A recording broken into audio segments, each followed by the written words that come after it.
So what's up everybody, this boy Jilani. और आज की वीडियो में हम बात कर रहे होंगे कि SC SAB की काउंसलिंग कैसे करना है, क्योंकि बहुत से स्टूडेंट्स को डाउट हो रहा हो। तो मैंने सोचा कि क्यों ना कि यार मैं ही अपनी काउंसलिंग कर रहा हूँ, उसमें चॉइस फिलिंग कर रहा हूँ, तो क्यों ना मैं एक इसका लाइव वीडियो रिकॉर्ड करके यूट्यूब पे डाल दूँ। और जिनको थोड़ा सा भी आइडिया नहीं हो रहा है कि कैसे क्या CSAB में पार्टिसिपेट करना है, कैसे क्या रजिस्ट्रेशन करना है और कैसे क्या चॉइस फिलिंग वगैरह करना है, ठीक है, तो उन सभी चीज़ों का यार समाधान आपको इस वीडियो में मिल रहा होगा।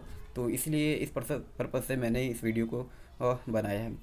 तो यार जितने भी यार आप में से चैनल पर नए हो तो चैनल को सब्सक्राइब कर लेना और वीडियो को लाइक कर देना, ठीक है। ये वीडियो आपके लिए बहुत हेल्पफुल होएगी और लास्ट वीडियो को जरूर देखना। आपके CSAB से लेकर सारे डाउट्स क्लियर हो रहे होंगे।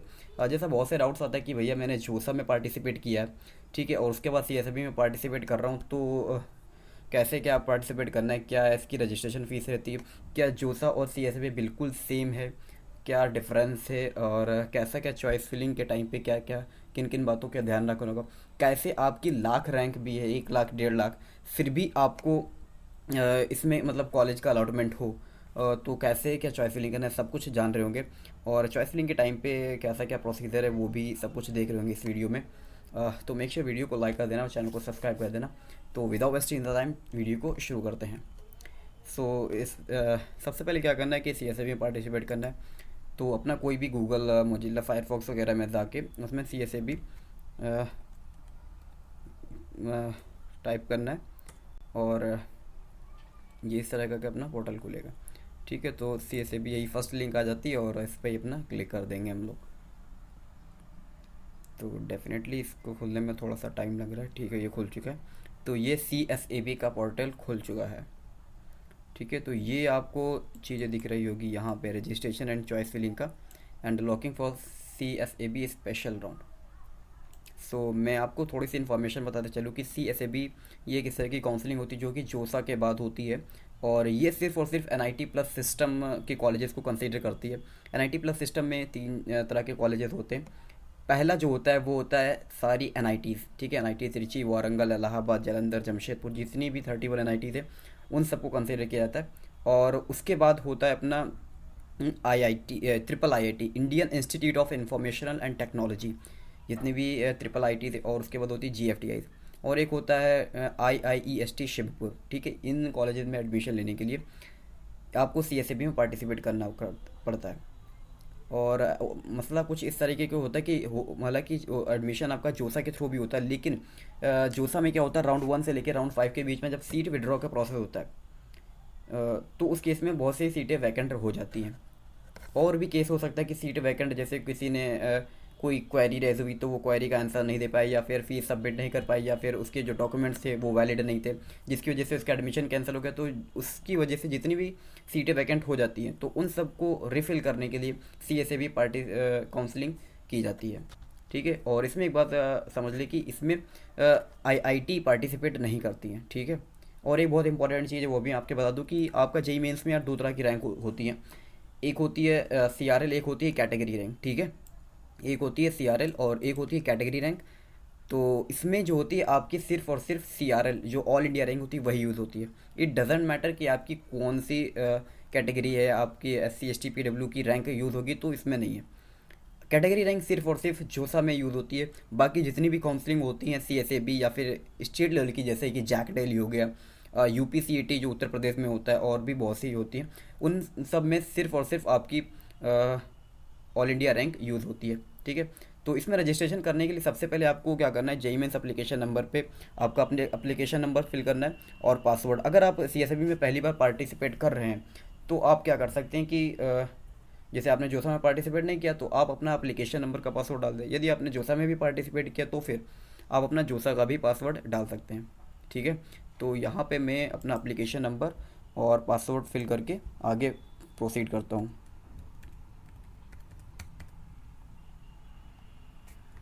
अभी मैं डालता हूँ पासवर्ड और यहाँ पे जो अपना सिक्योरिटी कैप्चा है K70G8, ओके। अब यहाँ पे लॉगिन करते हैं। तो लॉगिन करने के बाद जो आपका पोर्टल ओपन होता है वो बिल्कुल सेम टू एज CSAB की तरह होता है। ओके, जोसा की तरह होता है, क्योंकि जोसा में भी कुछ इसी तरीके का इंटरफेस खुलता था। ठीक है, मैं इसको इधर शिफ्ट कर देता हूँ। ठीक है, यहाँ पे क्या लिखा होता था, पहले जोसा लिखा होता था, लेकिन इस केस में CSAB, central seat allocation board 2021। ठीक है, और इसमें कौन सी पार्टिसिपेट करते हैं, NITs, IIEST, Shivpur, IIITs and other GFTI for academic year 2021 and 2022। ये सबसे ऊपर ही आपको शो हो रहा होगा। ठीक है, इसके बाद मेरे पास 445 कुल टोटल चॉइसेस अवेलेबल हैं। ठीक है, अभी तक मैंने 5 फिल करी हैं और अनफिल्ड कितनी, 440। इसमें यार कोई डिपेंड नहीं करता कि आपकी जितनी भी चॉइसेस अवेलेबल आप सारी की सारी फिल करें।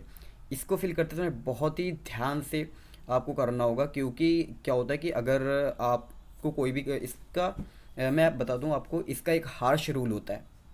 ठीक है, अगर आपको जोसा में कोई भी सीट अलॉट हुई है और आप CSAB में पार्टिसिपेट कर रहे हैं, तो फिर अगर CSAB में आपको राउंड 1 या फिर राउंड 2 में कोई भी सीट का अलॉटमेंट होता है, तो फिर आपकी जो जोसा वाली सीट है वो ऑटोमेटिक कैंसिल हो जाती है।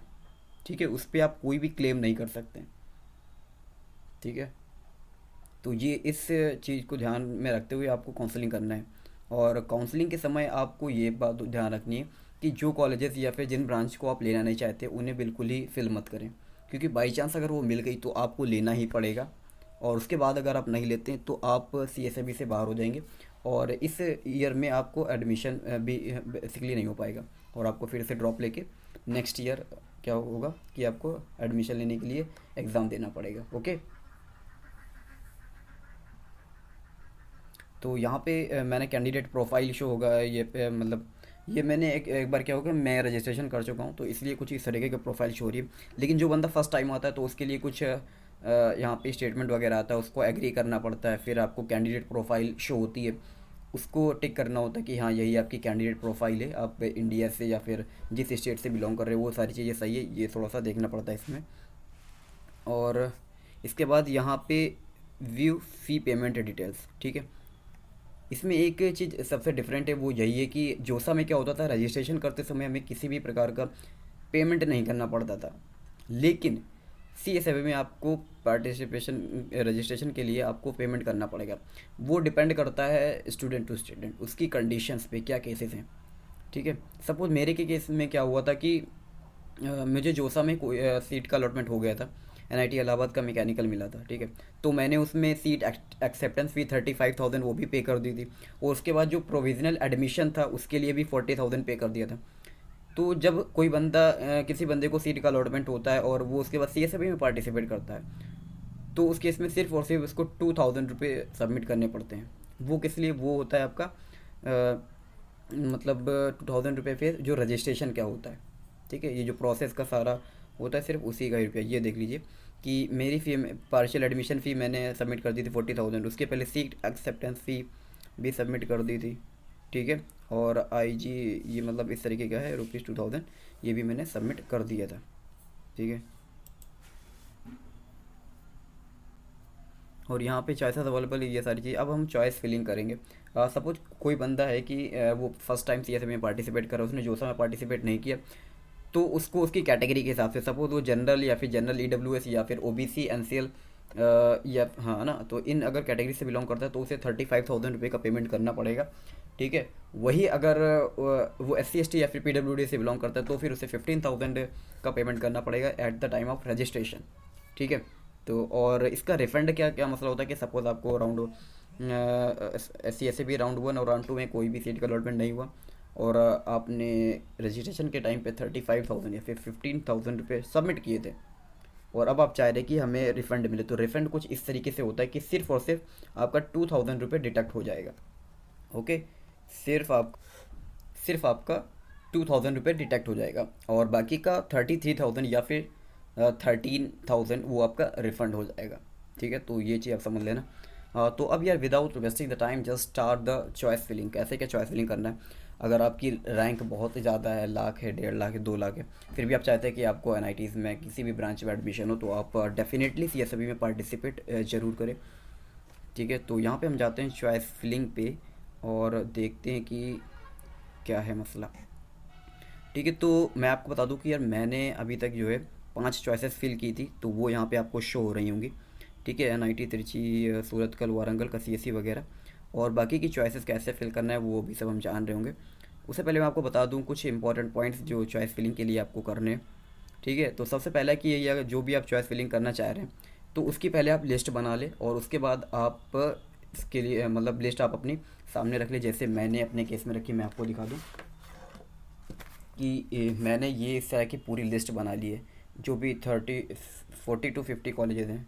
ओके, और उसके बाद मैं फटाफट से इसमें क्या कर रहा हूँ कि अपनी चॉइसेस को इसके अकॉर्डिंग देख के फिल कर रहा हूँ, ताकि कोई भी गलती ना हो। ठीक है, बिल्कुल प्रॉपर तरीके से सारी चीज़ें हो जाएं, क्योंकि गलती अगर हुई तो फिर प्रॉब्लम हो जाएगी बहुत सारी। ठीक है, आपका साल भी वेस्ट जा सकता है और मनी ऑल्सो। और मैं आपको एक चीज़ बता दूं कि आप उन कॉलेजेस को मत ही भरना जहाँ पे आप जाना ना चाह रहे हो। ठीक है, बहुत ही इम्पोर्टेंट चीज़ है। और क्योंकि इसकी यार लिस्ट आ चुकी है, इस बार क्या हुआ है, 7611 टोटल सीटें, यानी 7611 टोटल सीटें वैकेंट हुई हैं टोटल एनआईटीज़ में मिला के। यानी एनआईटी, ट्रिपल आईटी, जीएफटी, जितने भी एनआईटी प्लस सिस्टम में आते हैं उन सब में इतनी सीटें वैकेंट है। तो आप समझ सकते हैं कि 4500 के अराउंड सीटें वैकेंट है, और आपको इसमें कहीं ना कहीं मिलने के चांसेस ज़्यादा होते हैं। ठीक है, तो अब यह चॉइस फिलिंग कैसे करना है, इसमें क्या करना है कि सपोज़ मैंने अभी तक मैंने अपने अकॉर्डिंग किया है। ठीक है, एनआईटी तिरछी का सीएससी वगैरह मैं क्या कर रहा हूँ, पहले टॉप 10 एनआईटीज़ के सीएससी फिल कर रहा हूँ, उसके बाद ईसीई और जो भी हालांकि मैं किसी भी आईआईटी, ट्रिपल आईटी में नहीं जाना चाहता। ठीक है, वो सिर्फ एक ही आईआईटी है, ट्रिपल आईटी इलाहाबाद, सिर्फ और सिर्फ उसी का फिल किया, बाकी किसी की नहीं फिल किया है। ठीक है, तो अभी कैसे करना है, तो सपोज़ सबसे पहले यहाँ पे आपको ऑप्शन दिख रहा होगा कि चॉइस फिलिंग में। ठीक है, ये ऑल इंस्टीट्यूट है, तो ऑल इंस्टीट्यूट में आप मतलब इस तरीके का फ़िल्टर लगा सकते हैं कि आप सिर्फ एनआईटी की चॉइसेस फिल कर रहे हो तो एनआईटी पे लगा ले, ट्रिपल आईटी की फिल कर रहे हो तो ट्रिपल आईटी पे, या फिर जीएफटीआई की फिल कर रहे हो तो जीएफटी। तो मैं सिर्फ अभी एनआईटी की फिल कर रहा हूँ तो एनआईटी पे। और यहाँ पे मैं अब जाता हूँ एनआईटी पे। अभी अपन यहाँ पे सर्च करते हैं अपने, एक मिनट में देख लेता हूँ कि मैंने एनआईटी रौरकेला तक का सीएससी हो चुका था। तो अब मैं एनआईटी कैलीकट का सीएससी, ये आपका एनआईटी कैलीकट शो हो रहा है, और इस पर क्लिक किया। और फिर उसके बाद साइड में यहाँ पे आ जाता है जहाँ पे अवेलेबल चॉइसेस लिखी, उसके नीचे इतनी सारी चॉइसेस है, लेकिन मुझे जो चाहिए मैं उसी को फिल करूँगा। सपोज़ ये दिया है computer science and engineering 4 year branch, तो इस पर मैंने ऐड किया और वो सारे से अपनी यहाँ पे ऐड हो चुकी हैं। ओके, तो यहाँ पे एनआईटी कैलीकट का सीएससी देख लीजिए ऐड हो चुका है, हमारी चॉइस नंबर 5। और इसमें एक चीज़ यही है कि यार आपकी जब 2-3 चॉइसेस हो जाए तो आप फटाफट यहाँ पे ये लिखा है सेव एंड कंटिन्यू पे क्लिक करते रहे, ताकि आपकी जो भी चॉइसेस है वो ऑटोमेटिक सेव होती है। ठीक है, क्योंकि कहीं ना किसी भी रीज़न से, जैसे आपने बहुत सारी चॉइसेस फिल कर ली और आपने सेव एंड कंटिन्यू पे क्लिक नहीं किया, और बाई चांस आपका जो ये पोर्टल ही एक्सपायर हो जाए, फिर से लॉगिन करने के लिए कहे, तो उस केस में आपको फिर से सारी चॉइसेस फिल करनी पड़ेंगी। तो इस तरह की मिस्टेक ना हो, तो इस तरीके का मैसेज आएगा, टोटल सेव्ड चॉइसेस आपकी 6 हैं, सेविंग टाइम क्या क्या टाइम है सारी चीज़ें मेंशन रहेगी, और यहाँ पे आप क्लोज कर देंगे। ठीक है, अब अपनी नेक्स्ट चॉइस में फिल करता हूँ एनआईटी कैलीकट का सीएसयू का, उसके बाद में एनआईटी कैलीकट का नहीं, एनआईटी जयपुर। ठीक है, जयपुर कहाँ है, यहाँ पे आप टाइप भी कर सकते हैं जयपुर, ये देखिए सजेस्ट करने लगेगा हमें। ओके, अब यहाँ पे आ जाएंगे अवेलेबल चॉइसेस में, तो यहाँ पे एनआईटी जयपुर का सीएससी अपने को शो हो रहा है, तो यहाँ पे ऐड कर लिया। तो ये टोटल चॉइसेस आपकी 7 ऐड हो चुकी हैं, ये देख लीजिए, एनआईटी कैलीकट के नीचे एनआईटी जयपुर का सीएससी। ठीक है, अब यहाँ पे मैं एक चीज़ बता दूँ, जैसे कोई भी आपको रिमूव करना है, सपोज आपको ठीक है, ये देखिए ऑटोमेटिक मैसेज भी आ जाता है।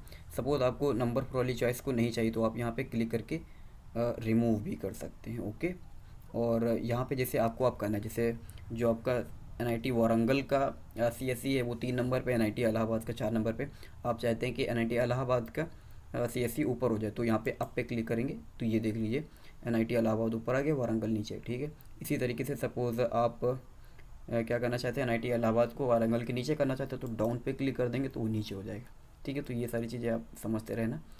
और वीडियो यार काफ़ी लंबा हो रहा है, 15 मिनट के राउंड, तो मैं आपको फटाक से 2-3 चीज़ें और समझा देता हूँ। तो यहाँ पे आपकी मैनेज फील्ड चॉइसेस का ऑप्शन है, इसमें देखते हैं क्या करना पड़ता है। ठीक है, तो सेव एंड चेंजेस पे ये जो अपनी चॉइसेस हैं सेव हो चुकी हैं, जितनी भी 7 चॉइसेस, ठीक है। तो मैनेज के केस में क्या हो सकता है कि आपको मैनेज करना है, फटाफट से चॉइसेस यहाँ पे शो हो रही हैं आपकी, अप एंड डाउन, रिमूव करना, ये सारी चीज़ें यहाँ पे आप कर सकते हैं। ओके, उसके बाद आता है चॉइसेस को रीअरेंज करना। ये बहुत इंपॉर्टेंट हो जाता है, क्योंकि सपोज आपने 4-5 तो बहुत सी चॉइसेस फिल करी, और आप चाहते हैं कि जो 300 पे चॉइस है उसको मैं 200 पे लेके आना चाहूँ।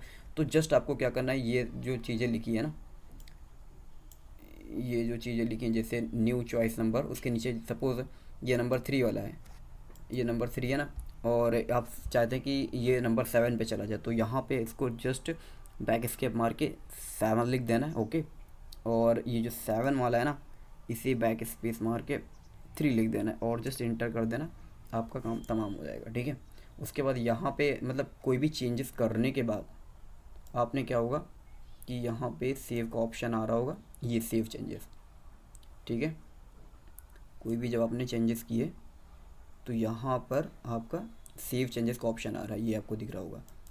ठीक है, इस पर क्लिक करेंगे, ये सारी चीज़ें हो जाएगी। तो मैंने अभी जो चेंज किया उसको मैं फिर से अपनी पोजीशन पे ले आता हूँ। ठीक है, इसको 7 कर देता हूँ और इसको 3 कर देता हूँ, ताकि मेरे में कोई प्रॉब्लम ना हो। ओके, अब यहाँ पे सेव चेंजेस पे कर देता हूँ, तो आप देख लेना फटाक से सारी चीज़ें उस हिसाब से आ जाएंगी। ये देख लीजिए आ गई होंगी, है ना।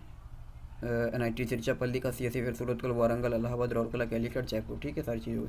अब यहाँ पे एक होता है चॉइस को इंटरचेंज करना, ये भी इंपॉर्टेंट चीज़ है। अब आपको चेंज करना है तो कहाँ से कहाँ, मतलब इसमें लिख देना है कि इसे चॉइस से लेके इस चॉइस को इंटरचेंज करना है। बाकी मल्टीपल डिलीटेशन, सपोज आपने 400-500 चॉइसेस फिल कर ली और आप चाहते हैं कि बहुत सी हमें चॉइसेस डिलीट करना है, तो फटाफट इस तरीके से क्लिक मारते जाएंगे उस पर। ठीक है, नंबर 4 को डिलीट करना है, 5 को डिलीट करना है, 6 को, 1 को डिलीट करना है, या फिर आप ऑल को डिलीट कर सकते हैं। और उसके बाद आपके ने क्या करना होगा, यहाँ पे डिलीट चेक्ड आइटम्स लिखा होगा, जहाँ पे मेरी स्क्रीन शो हो रही है मेरी फ़ोटो, उसके जस्ट यहाँ पे लिखा होगा रेड से डिलीट चेक्ड आइटम, डिलीट कर देंगे, सारी से सारी चीज़ें डिलीट हो जाएंगी, पर अपन को नहीं करना है। ठीक है, तो अब अपन आ जाते हैं यहाँ पे चॉइस फिलिंग पे। तो ये टोटल हमने 7 चॉइसेस फिल की हैं। ठीक है, टोटल 7 चॉइसेस फिल करी हैं। तो इस तरीके से यार आप बहुत सी चॉइसेस फिल कर सकते हैं, और देख सकते हैं कि इसमें ऑप्शन भी शो हो रहा होगा कि ऑल इंस्टीट्यूट में सिर्फ NIT और IIIT और GFTI और IIT यहाँ पे शो नहीं हो रही है। ठीक है, और वीडियो आई थिंक बहुत लंबा ना हो, तो इसलिए बस यही सारी चीज़ें। इसके बावजूद भी यार अगर आपका कोई डाउट रहता है, ठीक है, काउंसलिंग से रिलेटेड कैसे क्या काउंसलिंग करना है, बहुत सारी चीज़ें बता दी। कोई भी डाउट रहता है, फ़ीस रिफ़ंड से रिलेटेड कैसे का फ़ीस रिफ़ंड का फॉर्म फंडा होता है, या फिर सीट का अलॉटमेंट होने के बाद फिज़िकल रिपोर्टिंग में किस तरह से बिहेव करना है, किस तरह से आगे प्रोसेस करना है, उसकी जानकारी के लिए मतलब उसके बाद भी कोई डाउट्स रहता है आप कमेंट में ज़रूर पूछें। और कोई भी इवन A to Z कोई भी डाउट हो, और definitely I will try to give the answer of all your queries. Channel पे पहली बार हो तो चैनल को सब्सक्राइब कर लेना और वीडियो को लाइक कर देना। इस तरह की लेटेस्ट वीडियोज़ के लिए लेते आता रहूँगा। ठीक है, ताकि आपकी भी हेल्प होती रहे, मेरी भी, मुझे जो भी आता है मैं आपके साथ शेयर करूँ, आपका प्रॉब्लम सॉल्व होती रहे। ठीक है, और अभी एक चीज़ मैं बता दूं कि जोसा के बाद फिज़िकल रिपोर्टिंग के लिए आपको ऑनलाइन रिपोर्टिंग ही करना पड़ता है। उसकी डेट बहुत से लोग कंफ्यूज थे, क्योंकि उस जो पार्शियल एडमिशन का फंडा था वो 20 से लेकर 24 नवंबर के बीच में था। बच्चों ने सबमिट भी की है फीस, उसके बाद सोच रहे हैं कि डायरेक्ट एडमिशन तो मेरा हुआ नहीं। वो डिपेंड करता है कि कॉलेज टू कॉलेज आप का जिस कॉलेज में भी अलॉटमेंट हुआ है। सपोज मुझे NIT इलाहाबाद का अलॉटमेंट हुआ था, तो मैं NIT इलाहाबाद की वेबसाइट पे गया था, तो वहाँ पे 11 दिसंबर से BTech का एडमिशन शो हो रहा था। और उससे पहले उसमें बहुत से डॉक्यूमेंट्स होते हैं, उनको डाउनलोड करना है, उसके बाद डॉक्यूमेंट्स तैयार करवाने हैं, वो सारी चीज़ें आपको पहले से ही कर लेनी है। ठीक है, अब ये वीडियो हेल्पफुल रही होगी आपके लिए। वीडियो अगर अच्छी लगी तो इस चैनल को सब्सक्राइब कर लेना, वीडियो को लाइक कर देना। इस तरह की लेटेस्ट वीडियो मैं लेकर आता रहूँगा आपके लिए। ठीक है, और जब तक के लिए मिलते हैं अगली वीडियो में। Wish you all the best. जय हिंद।